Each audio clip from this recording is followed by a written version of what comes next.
2020. We're seeing political activism and protest that rival the 1960s. You know, when flower power and psychedelics flowed like the mighty Mississippi over the issues of police brutality and civil rights.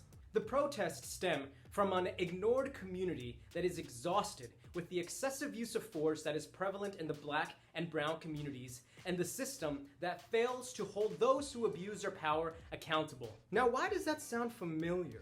It sounds familiar because those are almost the exact same conditions that gave rise to the gay rights movement of the late 1960s. To be LGBTQ in those times meant that you had no rights. It meant that you were a second-class citizen susceptible to the unabashed prejudice not only by society, but by law enforcement themselves.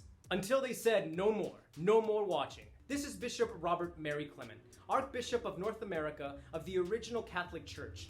When he decided to live as an unashamed gay man, he split with the church and found the Church of the Beloved Disciple in New York City in 1968, the first of its kind church for the LGBTQ community. We had a chance to social distance speak about what it was like to live under blatantly oppressive authorities, what it was like to live through the nations of the gay rights movement, and how that parallels to today, how he got the courage to stand up for civil rights so that maybe, just maybe, we can learn from his experience.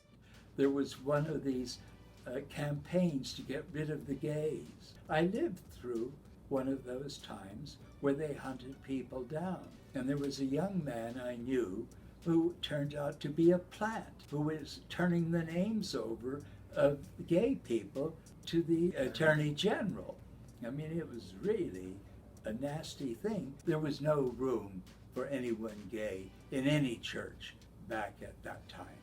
Just wasn't. I was determined to change that, so became very much an activist. The communists used to do something in the Soviet Union called making someone a non-person, and that's what they tried to do to me. They said, oh, we don't know him, he doesn't exist. I notified the bishop and said, you will have to supply a priest to replace me. But they had a problem, a very serious problem, when I fought back. The police in New York used entrapment. In the subway Johns in New York City, police would be in these places enticing a gay man into the John. They didn't even have to touch. They were arrested just like that. The police were not your friends in New York City. You know, you're still stigmatized, queers and fags and all that. But they made it difficult and made you, again, a non or an unwelcome person because you were gay. You were automatically a criminal. What happened was we didn't feel comfortable with the police because the police were like everyone else, excepting they had some extra power. You avoided the police as much as possible. I was very aware and very much concerned always with the idea, I'm gay, I shouldn't have to hide it, I have to fight this world around me, that's it. And I'm going to speak up and speak out. John and I were out, and we heard a commotion going on. What's all that kind of noise about? And John said, well, I'll go back and see. And he arrived, and what he saw, gay people doing high kicks at the police. It took 2 days before New York City knew absolutely that Stonewall had occurred and that gay people were coming out all over the place. No one was going to give us guff anymore. We're tired of being second and third class citizens, and that did it. I got to Christopher Street with what looked to me like thousands of men and women. I couldn't believe it. I thought, well, we'll have a little march and so on. And I got there for the shock of my life. The day I went there dressed to make sure people would know I was a clergyman marching was the day I realized that we were a movement. It was only logical with the Black Lives Matter movement starting that they would be a regenerated people.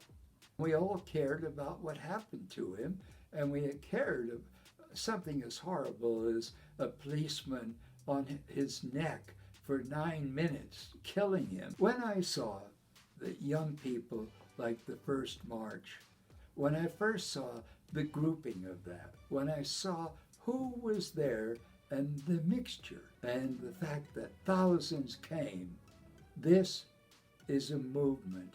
We can never be stopped because we were white and black, everyone together. It was a spontaneous movement, and it's still there, and it is the future of America. It was like when I saw the gay people at Sheridan Square, where a lot showed up.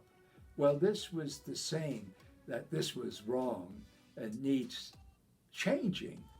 The government will try to stop it, but there are times when a movement's time has come. Its time has come. These protests follow a very American legacy of ordinary citizens organizing, coalescing, and being the drivers of change. From emancipation to women's suffrage to civil rights, there has always been an attempt to label these movements as anti-American, as godless, as radicals. Well, radicals, yeah, but for the better. Change happens when ordinary citizens stand up. Today, we enjoy rights that others sacrificed blood, sweat, and tears for. And it is our American obligation to protect and advance the rights of those who will come next. Below are a whole bunch of links on how you can get involved, volunteer, register yourself, your friends, your family to vote, and on November 3rd, but preferably sooner, vote. A votar, cabrón! When you get to a point where you say, well, this is wrong, I've got to do something about it, that's what you should do. Get out there, do it.